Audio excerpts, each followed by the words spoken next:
6 মাসের ভিতর 44তম বিসিএস এর রেজাল্ট দিয়ে ভাইভা শেষ করে 46তম রিটেন আয়োজন করতে হবে।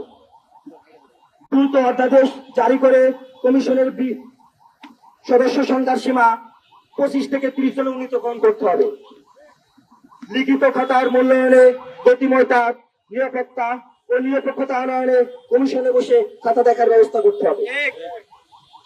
পদের অপচয় রোধে 44তম ক্ষেত্রে ভাইভা শেষ হওয়ার পর ও রেজাল্টের আগে ক্যাডার চয়েস প্রত্যাহারের সুযোগ প্রদান, 45 থেকে 47তম ক্ষেত্রে ভাইভার পূর্বে পুনরায় ক্যাডার চয়েস পূরণের সুযোগ প্রদান এবং পরবর্তী বিসিএস গুলো থেকে প্রিলির পূর্বে ক্যাডার চয়েস না নিয়ে শুধু ভাইভার পূর্বে ক্যাডার চয়েস দেওয়া।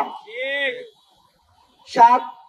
সুপারিশ প্রক্রিয়া নিরপেক্ষ ও যথাযথ স্বচ্ছকরণ, ভেরিফিকেশনে হয়রানি লাঘবের ব্যবস্থা গ্রহণ, গেজেট প্রণয়নে স্বচ্ছ নিরপেক্ষতা থাকতে হবে। 8. 44তমের ক্যাডার পদবৃদ্ধি ও নন ক্যাডার বিধি 23 সংস্কার করে ভাইভা উত্তীর্ণ সকলের নবম ও দশম গ্রেডের চাকরি নিশ্চিতকরণ করতে হবে।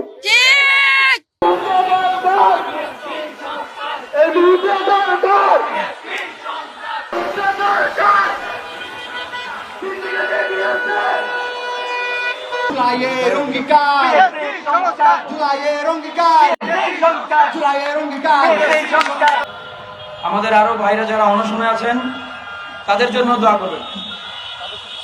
তাদের যদি কিছু হয়ে যায় এর দায় কে নেবে? এর দায় কাকে নিতে হবে?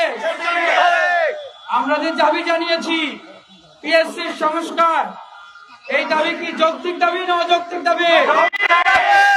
এই 8 দফা দাবি কি যৌক্তিক না অযৌক্তিক? যৌক্তিক দাবি।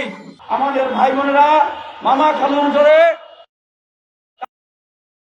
টাকা দিয়ে সরকারি চাকরি পেতে চায় না, তাহলে কেন সেই পিএসসি প্রিলিমিনারি কাটমার্কস এগুলো প্রকাশ করতে সমস্যা হচ্ছে? কেন অফিসিয়ালি রিটেন ভাইবার মার্কগুলো দ্রুত প্রকাশ করতে সমস্যা হচ্ছে? নিশ্চয়তা পিএস থেকে দিতে হবে, অ্যাম্বুলেন্স থেকে